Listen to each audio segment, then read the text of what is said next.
It's American Gun Chick, and I'm here with Honey Badger Katie Sauger, and it's Gun Day Monday.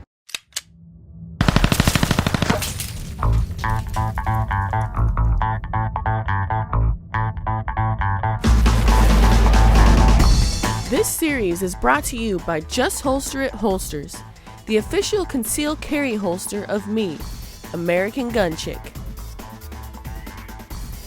Welcome to Advanced Shooting Solutions in Spring, Texas.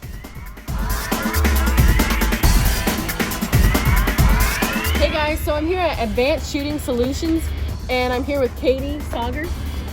You guys might have seen her before. She's been in some of my videos. She took my Honey Badger training course, and she's taking multiple classes. She did awesome, so now she feels like she's ready to buy her first gun. And I'm really excited because this is her first official gun ever. Yeah, You've never bought a gun before. Super excited. So we're gonna kind of show you the process of what it takes to buy a gun here in the state of Texas.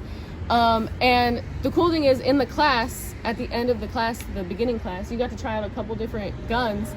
What did you think about that? And what is your thought process buying a gun today? I will say that most girls that don't have knowledge of guns usually go for the small ones, and the small guns that I've tried, like the little pocket guns, whatever, they had the biggest kickback. And so I'm super excited or happy that I was able to get that experience and, you know, get a gun that I have good knowledge about.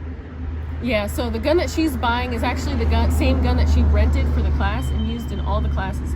We allowed them to try the guns that they were using in the class, which is the Smith & Wesson Compact 2.0 and then the Glock 19. And then we let them try out my Glock 43, which is what I carry, versus the Shield.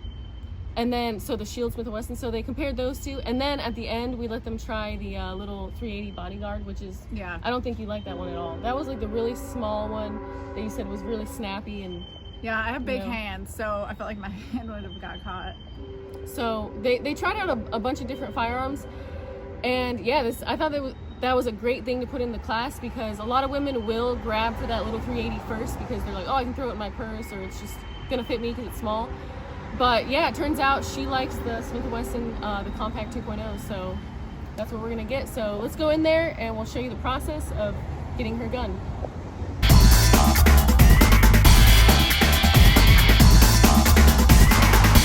Hey guys, Hey, how y'all doing? Good. How are You gonna pick up your gun? Yes.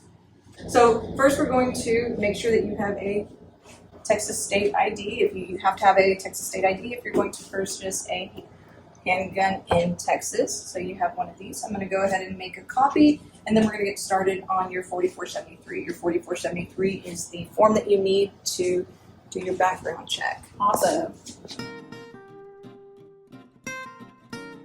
Okay, so you don't necessarily have to make a copy of this license, but a lot of stores are going to do that just for their own records. I'm going to give this back to you, and we are going to get started with our 4473.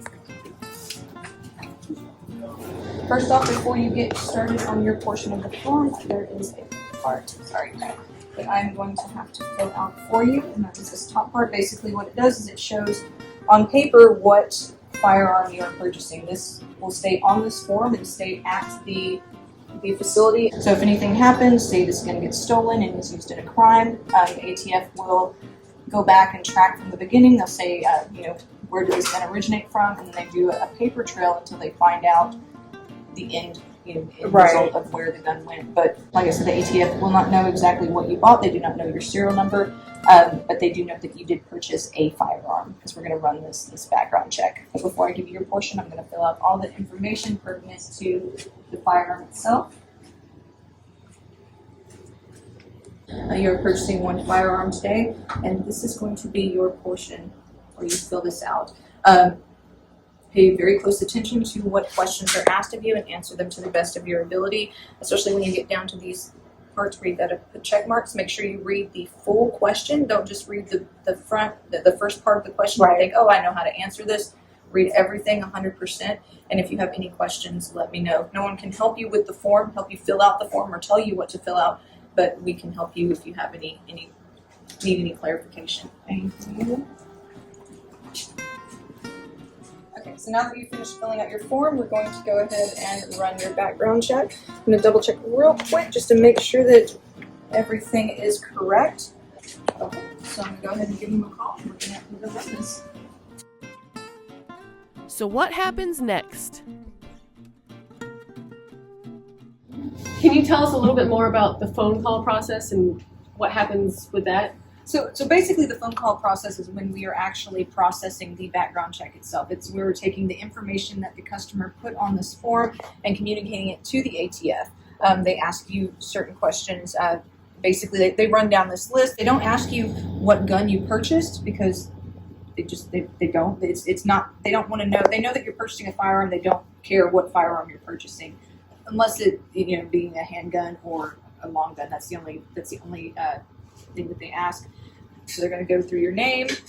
They come down here to your place of birth, your residence, your height, weight, date of birth, your sex, your social security number. Social security number is optional, but if you have, say, a very common name, it really helps to put that on the form to keep you from getting mixed up with someone else and keeps you from getting delayed. Again, they want to know your ethnicity, so you're going to be Hispanic or Latino, or not Hispanic or Latino, your race, citizen, the country of citizenship, and then they're going to go through these other check boxes here. They don't go through them individually. They just ask, if you had the proper response on, 21A through I. They're going to ask about your, their driver's license number, and that's pretty much it. Once they get that information, they key it into their system, and then you'll know generally pretty quick if it was approved or denied. Once you get the approval, you're going to come down here, and then you just write in that NICS number and the date that it was, put in. There are some people that are criminals who try to come purchase a firearm, and when they answer, some of these questions, and one of them is, right here it says, are you under indictment for, for information in any court of a felony? Have you ever been convicted in any court? So there are questions in this form that are safeguards to keep people who are criminals from purchasing a firearm. If someone was to answer yes to any of those questions, we would immediately, the sales would null and void. It would be dealer denied immediately. Say for example, you have an individual who lied on really any of this. That there's an algorithm there that catches that kind of stuff. So say their middle name didn't match up, or just anything on there. 9 times out of 10, it's going to be caught by the ATF, and they are going to put a delay on it or deny it. Generally, it's going to be a delay until they can actually look into, the information that's on there.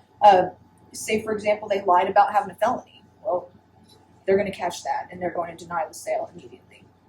If you are to lie, so I'll just read what it says right here. The information you provide will be used to determine whether you are prohibited by federal, state law from receiving a firearm. Certain violations of the Gun Control Act are punishable by up to 10 years imprisonment or up to a $250,000 fine. Any person who exports a firearm without proper authorization from either the Department of Commerce or the Department of State as applicable is subject to a fine of not more than $1 million and up to 20 years imprisonment.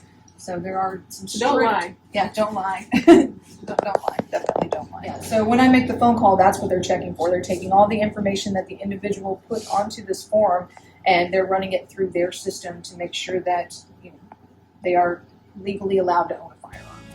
Yes. Okay, you are proceeded. So I can go ahead and finish filling this out. Yours was approved today.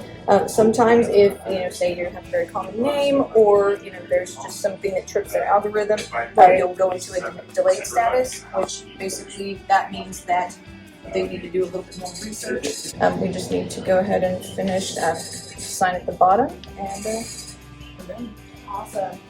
We're all freaking awesome. Yeah, I don't know where it says. Very good, Katie. Congratulations. Thank you.